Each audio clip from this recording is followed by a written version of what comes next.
딜토크 정치평론입니다. 하루하루가 긴박하게 흘러갑니다. 오늘은 어물전 꼴뚜기 같은 공수처의 일탈에 대해 말씀드리겠습니다. 제목은 판사 맛집 찾은 공수처에 보너스로 화답한 판사로 하겠습니다. 시청하시는 도중 구독, 좋아요 부탁드립니다.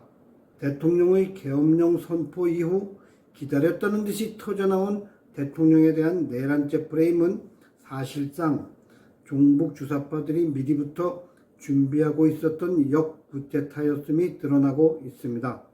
권력을 쥐고 있는 대통령에게 내란죄를 씌운 것은 그 죄목 말고 대통령을 임기 중 수사 및 형사소추할 수 있는 법적 근거가 전혀 없기에 사전에 준비된 시나리오였던 것입니다.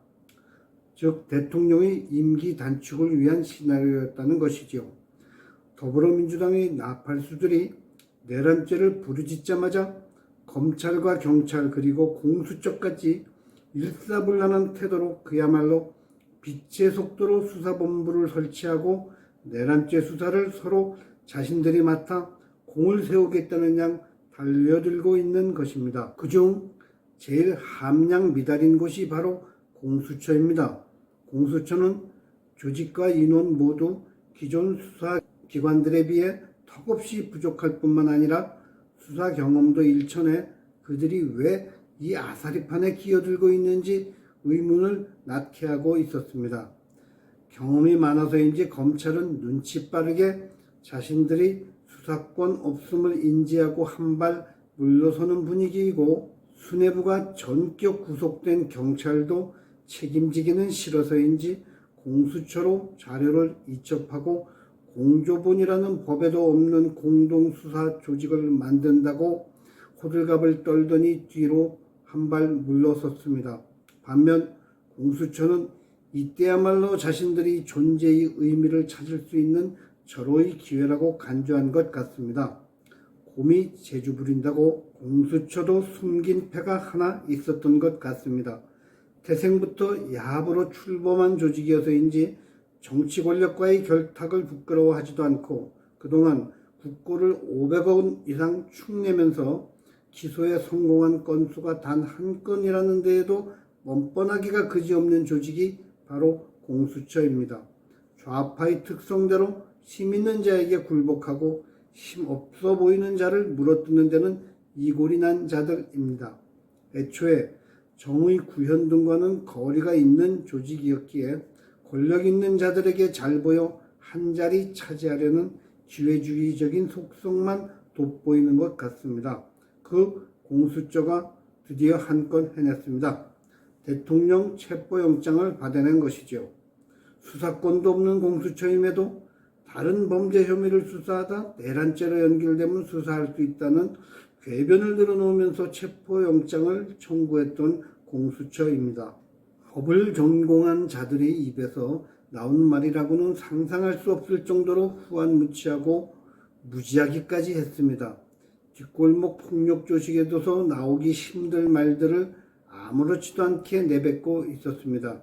더 가관인 것은 자신들 관할 법원에서는 영장을 받아낼 자신이 없어서인지 판사 맛집을 찾다 물 좋은 서부지원의 공수처장과 사조직 멤버인 영장 담당 판사가 근무하는 날에 맞춰 체포영장을 청구해 받아낸 것입니다.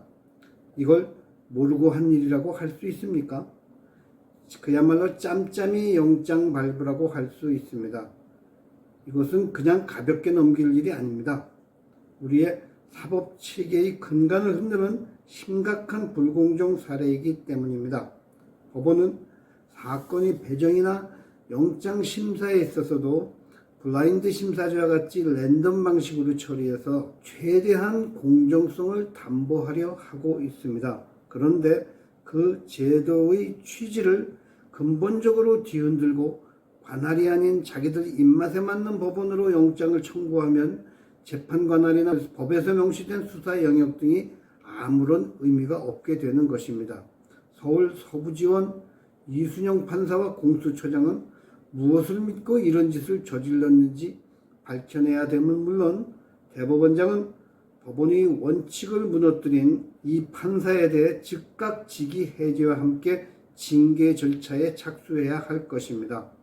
이에 더하여 이순영 판사라는 자는 또 뛰어난 창의력까지 발휘하여 본인이 마치 입법부의 일원인 듯 사법부 아마 그만두고 다음 선거에 나가선 입법부로 들어갈 생각인 것 같습니다.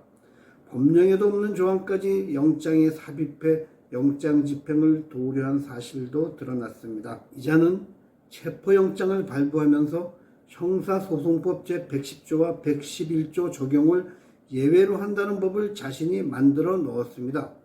국가보안시설의 경우 지휘관이 승인을 얻어 영장을 집행할 수 있다는 조항을 임의로 실효시키는 법에도 없는 조항을 삽입한 것입니다. 판사에게는 없는 법을 만들어 놓을 권한은 없습니다. 언제부터 사법부에서 법에 없으면 만들어 넣어서 집어넣는 일이 용인되었는지 이 또한 징계사항임은 명약관화합니다. 국회에서부터 무너지기 시작한 삼권 분립이 사법부에까지 영향을 미쳐 판사들도 이제는 자신들이 법을 만들어 판결을 내리려는 것 같습니다. 국회도 마음대로 하는데 우린 왜 못하나? 뭐 이런 생각일까요? 국회의원들이 법관 주재에 하니까 기분이 나빠서 그러는 걸까요?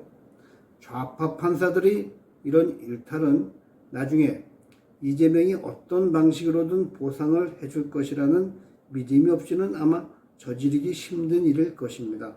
실제로 이재명의 변호인 다수가 지난 총선에 따뜻한 지역에 공천받아 금배지를 달고 이재명의 호위무사로 지금 활동을 하고 있습니다. 체포영장이 발부되고 나니까 또 날뛰는 자들이 있습니다. 북한이 지령을 받는 민노총이 앞으로 나섰습니다.